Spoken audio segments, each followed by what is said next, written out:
안녕하십니까?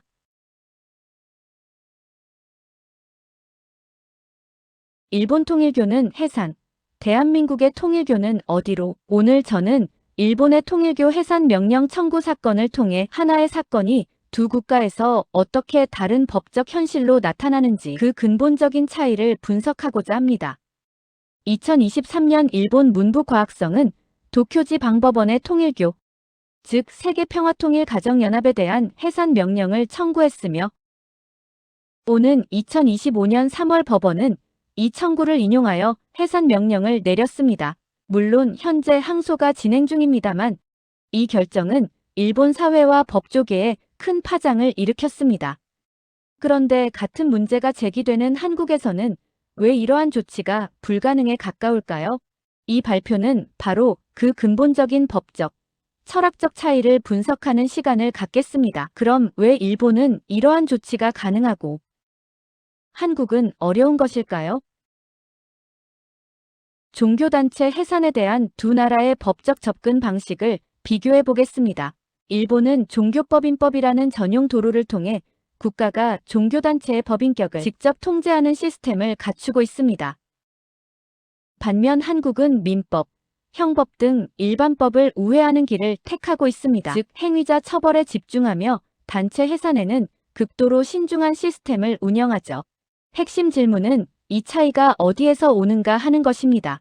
이는 헌법, 법률, 그리고 정교 분리를 해석하는 방식에 있어 근본적인 차이가 있음을 보여줍니다. 일본의 법적 무기는 바로 종교법인법입니다. 이 법의 목적은 종교단체에 법인격을 부여하여 재산 관리 등을 용이하게 하고 동시에 공공성을 담보하기 위함입니다.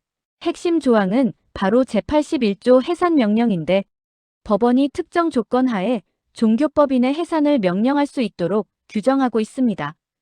그 조건은 첫째, 법령을 위반하여 현저히 공공의 복지를 해한다고 명백히 인정되는 행위를 한 경우 둘째, 종교단체의 목적을 현저히 이탈한 행위를 한 경우입니다. 이 법은 국가가 종교단체의 법인으로서의 지위를 박탈할 수 있는 직접적이고 강력한 근거를 제공합니다. 이것이 바로 한국과의 가장 큰 차이를 만드는 출발점입니다. 일본에서는 과거의 선례들이 이러한 길을 닦아왔습니다. 대표적인 사례들을 살펴보면 1996년 옴질리교 해산이 있습니다. 이는 지하철 살인가스 테러, 살인 등 조직적 범죄 행위가 해산 이유였으며 명백한 형사범죄로 공공안전 위협이 최우선 고려 대상이었기에 헌법적 논쟁의 여지가 적었습니다. 다음으로 2002년 명각사는 사기적 영감상법을 통한 금전적 피해 유발로 해산되었습니다. 간부들의 사기죄 등 범죄 행위가 확정된 후 해산되었으며 개인의 재산권 보호 및 공공복리 침해에 초점을 맞췄습니다.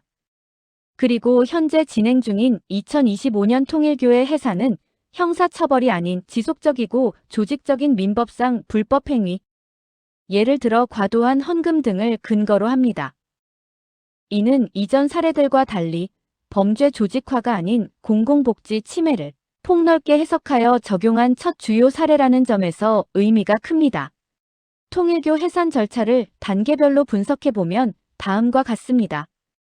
첫째, 계기는 2022년 아베 신조 전 총리 피격 사건이었습니다. 이로 인해 통일교와 정치권의 유착 및 과도한 헌금 문제가 사회적으로 재조명되었습니다. 둘째, 조사 및 청구 준비 단계에서는 문부과학성이 통일교에 대한 질문권을 행사하고 보고를 요구했으며 2023년 해산 명령 청구를 결정했습니다. 셋째, 법원 심리 및 결정 단계에서 도쿄지 방법원은 통일교의 지속적인 법령 위반이 공공복지를 현저히 해한다고 판단하여 2025년 3월 해산 명령을 내렸습니다. 마지막으로 현재 상태는 통일교 측이 종교의 자유 침해를 주장하며 즉시 항소한 상태로 법적 다툼은 계속 진행 중입니다. 이러한 해산 명령에는 헌법적 딜레마가 내재되어 있습니다. 바로 종교의 자유와 공공복리의 보호 사이의 충돌입니다. 일본 헌법 제20조는 신앙의 자유는 누구에게나 보장된다고 명시합니다. 그러나 법원의 해석은 신앙 자체와 법인으로서의 활동을 분리하여 보고 있습니다. 즉, 종교법인의 법적 지위는 공공복리를 현저히 침해할 경우 국가가 규제할 수 있다고 봅니다. 해산 반대 논리는 기준이 모호하여 자의적으로 사용될 위험이 있고, 특정 종교를 겨냥한 해산은 사실상 사상과 양심의 자유를 위축시킬 수 있다고 주장합니다. 반면 해산 찬성 논리는 반복적 금전 피해, 조직적 불법 행위, 정치적 유착 등은 개인의 신앙을 넘어선 사회적 해악이며 이는 공공복리에 대한 중대한 침해이므로 법인격 박탈은 정당하다고 결국 봅니다. 핵심 쟁점은 공공복지를 현저히 해한다는 기준을 법원이 얼마나 객관적이고 엄정하게 적용했는지에 대한 절차적, 내용적 정당성 싸움이라 할 수 있습니다. 그렇다면 해산 명령의 실제 효과는 무엇일까요? 무엇이 바뀌고 무엇이 남는지 살펴보겠습니다. 종교법인으로서의 BEFOR이 상태에서 해산 후 AFTER 임의단체가 되면 상실되는 것들이 있습니다. 첫째, 법인격입니다.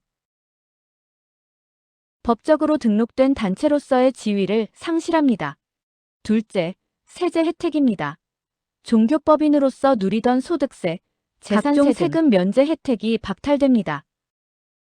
셋째, 자산 처리입니다.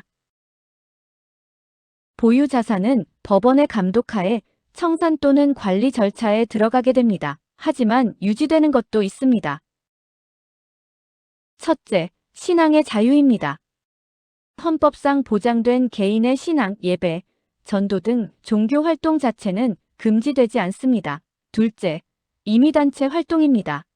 법인격 없는 일반 단체로서 활동은 여전히 가능합니다. 결론적으로 해산은 종교 활동의 금지가 아니라 법인으로서의 특권 박탈 조치라고 이해할 수 있습니다.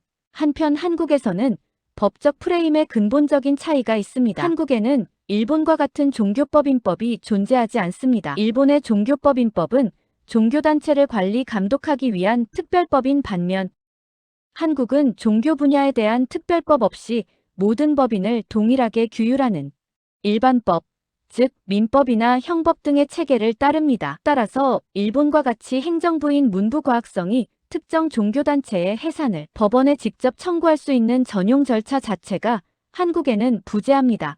이러한 이유로 한국은 제한된 법적 수단, 즉 우회로를 찾아야 합니다. 첫 번째는 민법상 법인격 박탈입니다.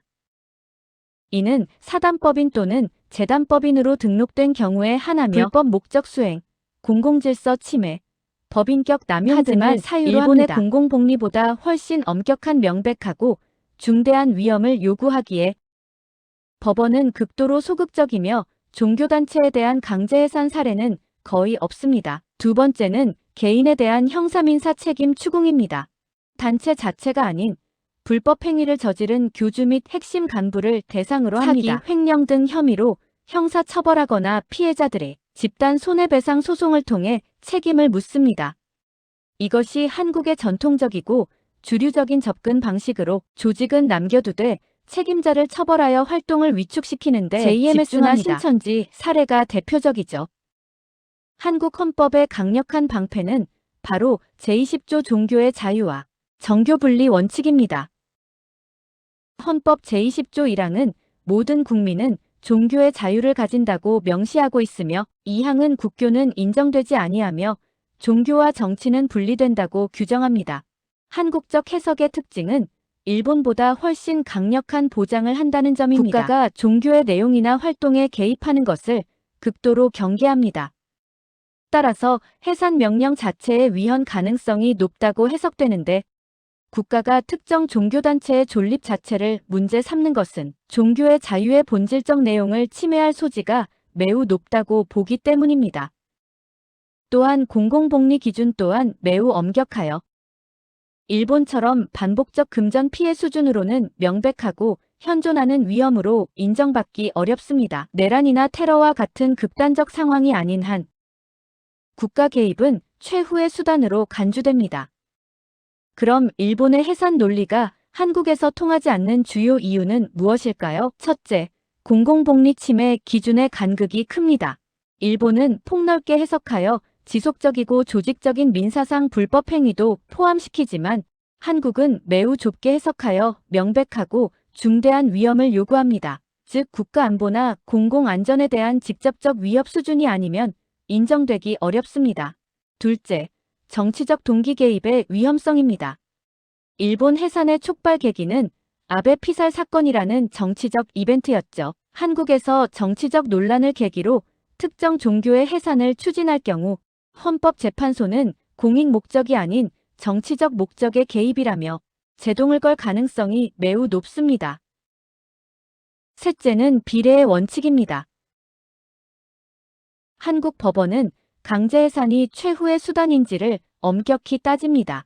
과징금, 책임자 처벌, 재정 감독 강화 등 덜 침해적인 수단을 먼저 고려해야 한다는 논리가 지배적입니다. 일본과 한국의 종교단체 해산 법제를 한눈에 비교해보면 다음과 같습니다. 먼저 관련 기본법입니다. 일본은 종교법인법이라는 특별법이 존재하지만 한국은 종교법인법 없이 민법 등 일반법을 적용합니다. 해산 근거 법률은 일본이 종교법인법 제81조인 반면 한국은 민법 제38조를 주로 활용합니다. 해산 조건에서 일본은 법령 위반, 공공복리를 현저히 해함으로 보지만 한국은 불법 목적, 공공질서 침해, 법인격 남용 등 매우 엄격한 기준을 적용합니다. 면에서는 일본은 폭넓고 적극적이며 민사 불법 행위까지 포함하지만 한국은 매우 좁고 엄격하게 명백하고 중대한 위험을 요구합니다. 정부의 역할도 다릅니다. 일본은 문부 과학성이 직접 청구하는 행정적 개입이 가능하나 한국은 검사나 이해관계인이 청구하는 사법적 절차입니다. 주요 개입 방식은 일본이 법인격 통제 중심이라면 한국은 행위 처벌 중심입니다. 정교 분리 원칙의 해석에서도 일본은 상대적으로 유연한 반면 한국은 매우 엄격하게 해석하여 국가 개입을 최소화합니다. 마지막으로 실제 선례를 보면 일본은 옴질리교, 명각사, 통일교 등 다수의 사례가 있지만 한국은 종교단체 대상 강제해산 사례가 거의 없다는 점이 큰 차이입니다. 결론적으로 일본과 한국의 이러한 차이는 단체 관리의 일본과 행위 처벌의 한국으로 요약할 수 있습니다. 일본의 모델은 종교단체를 공익적 법인으로 보고 그 지위에 걸맞지 않는 사회적 해악을 끼칠 경우 국가가 부여한 법인격을 회수할 수 있다는 관리적 관점에 기반합니다. 반면 한국의 모델은 종교를 사적 신념의 영역으로 보고 국가의 개입을 최소화하며 문제가 발생하면 단체 자체가 아닌 불법 행위와 행위자를 일반 법률로 처벌하는 사법적 관점을 견지합니다. 결국 통일교 해산 문제는 어느 쪽이 더 우월한가의 문제가 아니라 종교의 자유와 사회적 책임 사이의 균형점을 어디에 둘 것인가에 대한 두 국가의 근본적인 법철학적 선택의 차이를 보여주는 중요한 시금석이라 할 수 있겠습니다. 구독과 좋아요 부탁드립니다.